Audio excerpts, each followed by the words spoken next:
దురాత్మ చేతులు పారదోసి ఆయన మీద అనేకమైన దురాత్మ చేతులు శేఖర్ చేతులు దూరపరిపించిన తర్వాత ఆయన వస్త్రహీనుడిగా ఉన్నాడు. వస్త్రాలు వేసుకుంటూ ప్రభువా నీతో నేను వస్తాననేసి యేసు ప్రభుని అడిగినప్పుడు యేసు ప్రభు ఒక మాట చెప్తాడు, నీకు చేసిన ఈ గొప్ప కార్యం నీ గ్రామస్తులు కానీ, నీ బంధువులు కానీ, నీ స్నేహితులు కానీ, నీ తల్లిదండ్రులు కానీ నీ జీవితాన్ని మార్చలేకపోయారు. కానీ అయితే ఎవరి ద్వారా నువ్వు బాగుపడ్డావో వాళ్ళ కోసము ఆ గ్రామస్తులోకి వెళ్ళి నువ్వు సువార్త తెలియపరచు.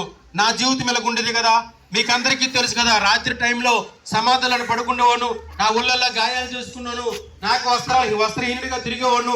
అటువంటి నా జీవితాన్ని యేసుక్రీస్తు ప్రభు గారు మార్చారనుకుంటూ అనేక మంది మధ్యలో చెప్పేటప్పుడు ఆ గ్రామస్తులు, ఆ బంధువులు, ఆ స్నేహితులు ఎంతో మంది ఆశ్చర్యపడారు. ఇటువంటి జీవితము ఎవరు మార్చలేనివాడు ఎలా మార్చగలుగుతాడంటే దేవుడికి అసాధ్యమైనది ఏమీ కూడా లేదండి. ఏదైనా చేయగలడు ఆయన, ఏ రకంగా మార్చగలడు ఆయన.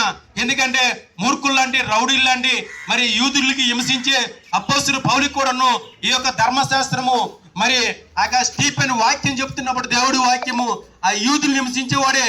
కానీ యూదుల కోసము ప్రాణం పెట్టేవాడుగా అపోస్తలుడు పౌలు చివరికి యేసు ప్రభు కోసమే మరణించేవాడుగా బైబిల్లో రాస్తూ ఉందండి. దేవుని వాక్యము ఈ సౌండ్ తరంగం ద్వారా ఎవరెవరు వింటున్నారో వారు అంగీకరించి యేసు ప్రభువా నేను పాపిని, నా పాపాలు క్షమించండి, ఇదిగో నువ్వు నా పాపముల కోసము ఈ భూలోకానికి 2000 సంవత్సరం కింద వచ్చి నా తలంపుల ద్వారా పాపము, నా సూపుల ద్వారా పాపం ద్వారా, నా అంతరంగంతో పాపం ద్వారా మైకి ఈ పాపం ద్వారా నేను మరి పాపం ద్వారా వచ్చే జీతం మరణము, ఆ మరణం నరకానికి తీసుకెళ్లిపోతుంది. కాబట్టి ఆ నరకములను రక్షించేవాడు మీరు ఒక్కలైనా తెలుసుకొని మరి ఆయన అంగీకరించి ఆయన హృదయంలో చేర్చుకునేలా ఇదే అనుకూలమైన సమయం. రక్షణ దినమయ్యా, మీరు ఆ నిత్యరాజ్యానికి ఆయన తప్ప ఎవరు కూడా తీసుకెళ్ళరు. ఈ భూలోకంలో పుట్టే ప్రతి ఒక్క మనిషి కూడాను అనేక రకమైన ఆశలు ఉంటాయి. ఏదో రకంగా పిల్లలకి సంపాదించాలా, భార్యకు మంచి సంపాదించాలా, మంచి గృహం కట్టుకోవాలనుకుంటావు. కానీ చివరికి ఒక రోజు మరణించాక ఆ గృహంలో నువ్వు ఉండవు.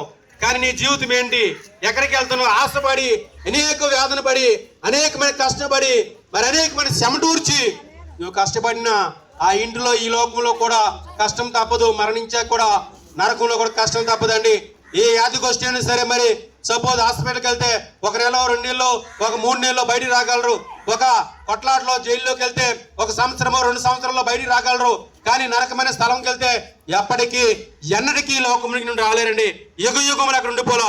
అటువంటి స్థితి నుండి విడుదల పొందాలంటే ఆయనే సత్యము, ఆయనే జీవము, ఆయనే మార్గము, ఆయన ద్వారా తప్ప ఎవరు కూడా ఆ నిత్య రాజ్యానికి వెళ్ళండి. అయ్యా మరి ఇదిగో మేము కొన్ని నిమిషాల్లో ఈ గ్రామాన్ని విడిచిపెట్టి వెళ్ళిపోతాం. కానీ ఈ యొక్క సౌండ్ తరంగముల ద్వారా మీరు వినే మాటలు మీరు హృదయంలో చేర్చుకొని మా పాపము, మా శాపం కోసం బలైపోయిన యేసుక్రీస్తు ప్రభువా మమ్మల్ని క్షమించి మేము ఈ రోజే మా సొంత రక్షణగా మేము అంగీకరిస్తున్న మనిషి మీ హృదయంలో చేర్చుకుని అలా ఆ నిత్యరాజ్యం చేస్తారని ఈ చిన్న సాక్ష్యం ప్రభు రెక్కల కింద భద్రస్తుంది కాక. ఆమేన్.